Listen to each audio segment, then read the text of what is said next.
Hello friends and welcome back आपके अपने channel accounts advice में। I hope you all are well and doing good. So friends, आज की video में हम आपके लिए लेकर आए हैं टीडीएस का टॉपिक। टीडीएस बेसिकली हमारा टैक्स डिडक्शन एट सोर्स रहता है।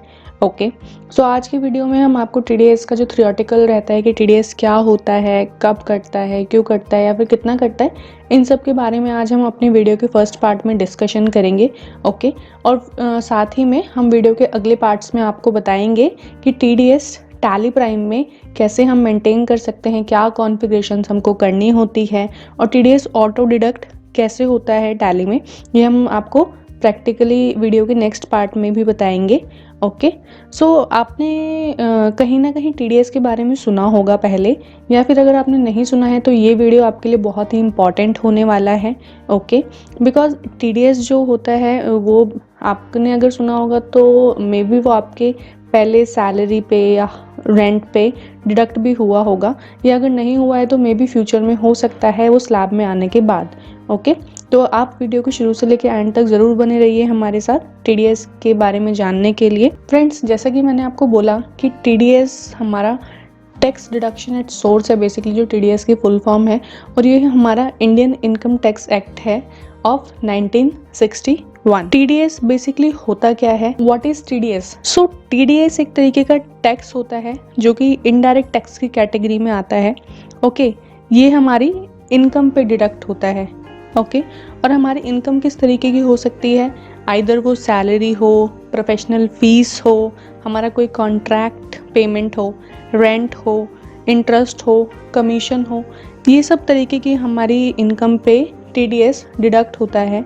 ओके, और ये इनकम टैक्स के स्लैब्स, क्या स्लैब रहता है, कितना परसेंटेज रहता है, उसके अकॉर्डिंगली वो डिडक्टता है अगर आप स्लैब में आते हैं तो। So basically tax deduction at source in India is a means of collecting tax on income. जैसा कि मैंने आपको बताया कि जो टीडीएस है वो हमारा कलेक्ट होता है टैक्स इनकम पे, डिविडेंड्स पे और assets sales by requiring the payer of deduct tax due before paying the balance to the payee.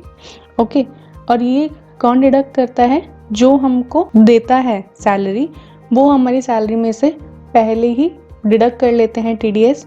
Okay, और फिर वो जो बैलेंस अमाउंट होता है वो हमको वो पे कर देते हैं। Okay, under the Indian income tax of 1961, income tax must be deducted at source as per the provision of the income tax act. Okay, so जैसा कि मैंने आपको बताया, Indian income tax act of 1961 के अकॉर्डिंग जो income tax हमारा income tax act में registered है उस पर डिडक्ट रहना चाहिए, उस पर प्रोविज़न है टीडीएस को डिडक्ट करने का। टीडीएस उस पर डिडक्ट होता है हमारा जो सोर्स ऑफ इनकम होते हैं।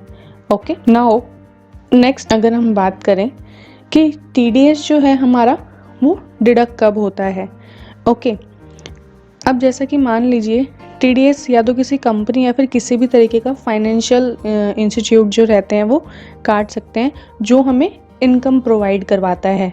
ओके, बट वो इनकम टैक्स में रजिस्टर होने चाहिए तभी वो टीडीएस काट सकते हैं। ऐसे ही कोई भी टीडीएस को डिडक्ट नहीं कर सकता, उनको टीडीएस के जो लॉज हैं उसमें रजिस्टर्ड होना चाहिए as a TDS deductor. Okay, so अगर आप कोई भी पेमेंट कर रहे हैं specify under the income tax act, अगर आप कोई भी ऐसी पेमेंट कर रहे हैं जो इनकम टैक्स एक्ट में स्पेसिफाइड है, then TDS will be deducted at the time of this payment.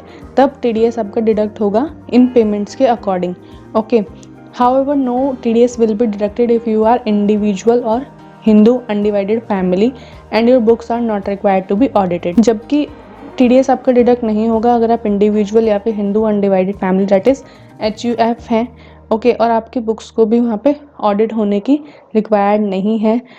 हालांकि इनकम टैक्स एक्ट के according individual Hindu undivided family अगर रेंट कोई पे करता है मोर देन 50,000 तो उस पर 5% का टीडीएस स्पेसिफाई हो सकता है, डिडक्ट कर सकते हैं वो। But rather than that individual और हिंदू अनडिवाइडेड फैमिली पे टीडीएस डिडक्ट कर अलाउ नहीं है और उनकी बुक्स भी ऑडिटेड के लिए रिक्वायर्ड नहीं है। Why the TDS will be deducted? TDS deduct होता क्यों है या फिर टीडीएस क्यों काटा जाता है? सो उसके लिए क्या रहेगा, हमारे जो करंट टैक्स रूल्स के अकॉर्डिंग IT स्लैब्स पर ये निर्भर करता है। ओके, जो हमारे करंट टैक्स रूल्स हैं, टैक्स रूल्स यानी कि जो इनकम टैक्स रूल्स हैं उसके अकॉर्डिंग ये मैटर करता है। The concept of TDS was introduced with an aim to collect tax from the very source of income. तो ये वाला जो कॉन्सेप्ट है TDS का, ये किसके एम से आई? हमें कलेक्ट करना है टैक्स जो हमारे सोर्स ऑफ इनकम है उसके according. Okay, as per this concept a person who is liable to make payment of specified nature to any other person shall deduct tax at source and remit the same into the account of the central government। जैसे कि मैंने आपको बताया कि इसमें जो deductor होते हैं जो हमारी सैलरी पे से डिडक्ट करते हैं टैक्स, या फिर जो हमारे अदर सोर्स ऑफ इनकम होते हैं, ओके, उनको वो टैक्स डिडक्ट करके बाकी का जो पेमेंट होता है वो डिडक्टी को देनी होती है। बट जो वो टैक्स डिडक्ट करते हैं वो उनको सेंट्रल गवर्नमेंट के अकाउंट में डिपॉजिट करवाना रहता है। Okay, after that the deductee from whose income tax has been deducted at source.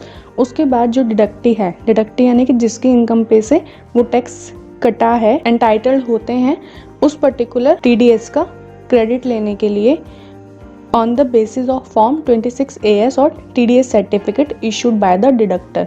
तो आपको ये ध्यान रखना है कि जब भी आपकी सैलरी पे या फिर अदर सोर्स ऑफ इनकम पे TDS अगर आपके डिडक्टर डिडक्ट करते हैं तो उनसे आपको TDS सर्टिफिकेट लेना रहता है। तो उसके बिहाफ पे आप आपके क्रेडिट को क्लेम कर सकते हैं गवर्नमेंट की साइड से। तो आपका जो TDS कटा है वो आपको 26 AS फॉर्म के अकॉर्डिंगली आपको वो वापस मिल सकता है। Now next is how much the TDS will be deducted, यानी कि अगर आपकी कोई सैलरी है या फिर आपका अदर कोई सोर्स ऑफ इनकम है, अगर वो इन स्लैब्स में आते हैं तो आपका TDS किस के अकॉर्डिंग कटता है। जैसे कि यहाँ पे इनकम टैक्स स्लैब्स यहाँ पे मेंशन किए हैं 2.5 लाख, तो उस पर कोई डिडक्शन नहीं है। ₹2.5 लाख टू ₹5 लाख, उस पर 10% के अकॉर्डिंगली इतना टैक्स पेबल जाएगा आपका।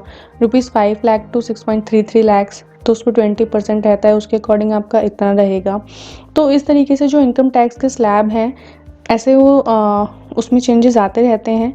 ओके, और ये इसमें चेंजेस आते रहते हैं as per the income tax act 1961। तो हमें उन चेंजेस के अकॉर्डिंगली ही वो डिडक्ट करना रहता है टैक्स कि हमारा उसमें स्लैब आ रहा है या नहीं आ रहा। ओके, और अब आप ये सोचोगे कि जैसे कि मैंने आपको वैसे ही बताया कि आपको आपका काटा गया जो TDS रिफंड है वो मिलता है, नहीं, वो आपको ज़रूर मिल जाएगा अगर आपका TDS डिडक्ट हुआ है इस फाइनेंशियल ईयर में। तो जब आप IT की रिटर्न फाइल करेंगे इस ईयर की, तो उस वक्त में जो भी आपका TDS डिडक्ट हुआ है आप वो क्लेम कर सकते हैं और रिफ़ंड ले सकते हैं। लेकिन ये आप तभी ले सकते हैं जब आपका डिडक्ट करने वाला यानी कि डिडक्टर ने गवर्नमेंट को TDS जमा करवाया हो। अगर आपके डिडक्टर ने गवर्नमेंट को TDS नहीं जमा करवाया है, क्लेम आप नहीं कर सकते हैं। ओके, सो फ्रेंड्स, ये बेसिकली TDS के कुछ कॉन्सेप्ट थे जो हमने आपको बताए। ओके, सो नेक्स्ट वीडियो में हम TDS को प्रैक्टिकली कैसे मेंशन करेंगे, मेंटेन करेंगे टैली प्राइम में, ये हम सीखने वाले हैं। तो आई होप आपको TDS का ये कंसेप्ट क्लियर हुआ होगा, और उसके बाद प्रैक्टिकली कैसे मेंटेन करना है वो हम आपको नेक्स्ट वीडियो में बताएंगे। सो नेक्स्ट वीडियो को देखना ना भूलें। सो आज की वीडियो में सिर्फ इतना ही। आई होप आपको वीडियो समझ आया होगा, क्लियर हुआ होगा। जल्द ही मिलेंगे न्यू वीडियो और TDS के न्यू पार्ट के साथ। सो जब तक के लिए सीखते रहिए, सिखाते रहिए। धन्यवाद।